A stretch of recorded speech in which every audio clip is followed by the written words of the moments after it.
मेरे प्रिय साथियों व योग साधकों, आप सभी को प्रणाम। स्वच्छ, स्वस्थ, समृद्ध जीवन की राह विश्वकर्मांचल योग प्रवाह। आज के सत्र में हम सीखेंगे नाड़ियों के बारे में। नाड़ियों का योग साधना व प्राणायाम में विशेष महत्व है। जब तक नाड़ी की शुद्धि नहीं होती है तब तक प्राण वायु पर नियंत्रण संभव नहीं है। हमारे शरीर में 72,72,10,210 नाड़ियाँ होती हैं। कहीं पर सिर्फ 10,210 नाड़ियाँ या 72,000 नाड़ियों का भी जिक्र किया गया है। इन नाड़ियों में से मुख्यतः 3 ही नाड़ियाँ विशेष होती हैं, जिनको कि ईड़ा नाड़ी, पिंगला नाड़ी और सुषुम्ना नाड़ी कहते हैं। हमारे शरीर में हमारी नासिका के 2 स्वर होते हैं, एक बायां और दायां। जो दायां स्वर होता है इसको हम पिंगला नाड़ी बोलते हैं, और जो बायां स्वर होता है इसको हम ईड़ा नाड़ी बोलते हैं। इन्हीं के मध्य सुषुम्ना नाड़ी होती है। इन दोनों स्वरों का बहुत ही विशेष महत्व है योग साधना में। दायां स्वर, जिसको कि पिंगला नाड़ी बोलते हैं, इसको सूर्य स्वर भी बोलते हैं। ये ग्रीष्म है, ये दिन है, ये शिव है, ये प्राण है, ये दक्षिण है।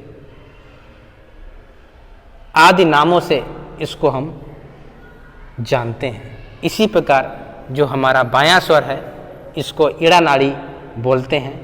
ये चंद स्वर है, ये शीत है, ये कफ है, ये रात्रि है, ये शक्ति है, ये जीव है, ये वाम है। अर्थात इनको कई नामों से हम समझ सकते हैं।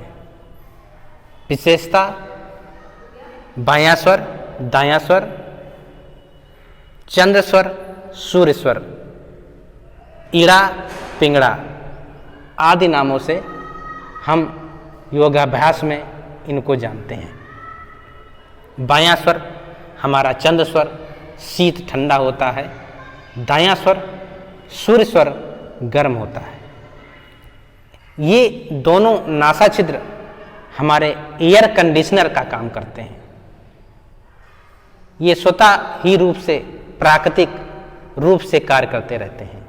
जैसे ही हमारे शरीर में उष्णता आती है, गर्मी बढ़ती है, बायां स्वर स्वतः ही चालू हो जाता है और शरीर के तापमान को नियंत्रित करता है। जैसे ही हमारे शरीर में ठंडक आती है, हमारा दायां स्वर स्वतः ही चालू हो जाता है और हमारे शरीर के तापमान को नियंत्रित कर देता है।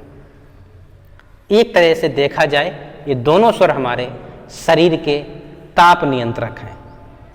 हम इन दोनों स्वरों को चलाकर भी अपने शरीर का तापमान कम व ज़्यादा कर सकते हैं। विभिन्न रोग की अवस्था में हम इन स्वरों का प्रयोग करते हैं। स्वरों के माध्यम से स्वरों की चिकित्सा भी की जाती है, जिसके अनुरूप हम अपनी दिनचर्या को निर्धारित करते हैं, कब हमें किस समय किस स्वर में कौन सा कार्य करना चाहिए। स्वर विज्ञान के अंतर्गत हम स्वर चिकित्सा भी करते हैं। यहाँ पर सिर्फ प्राणायाम योग साधना में इन नाड़ियों की शुद्धि का विशेष वर्णन किया गया है। हमने आज के सत्र में वाई, दाई, चंद्र, सूर्य, ईड़ा और पिंगला नाड़ी के बारे में जाना। अगले सत्र में नाड़ी शुद्धि कैसे की जाती है और प्राणायाम में योग साधना में उनका क्या महत्व है हम सीखेंगे।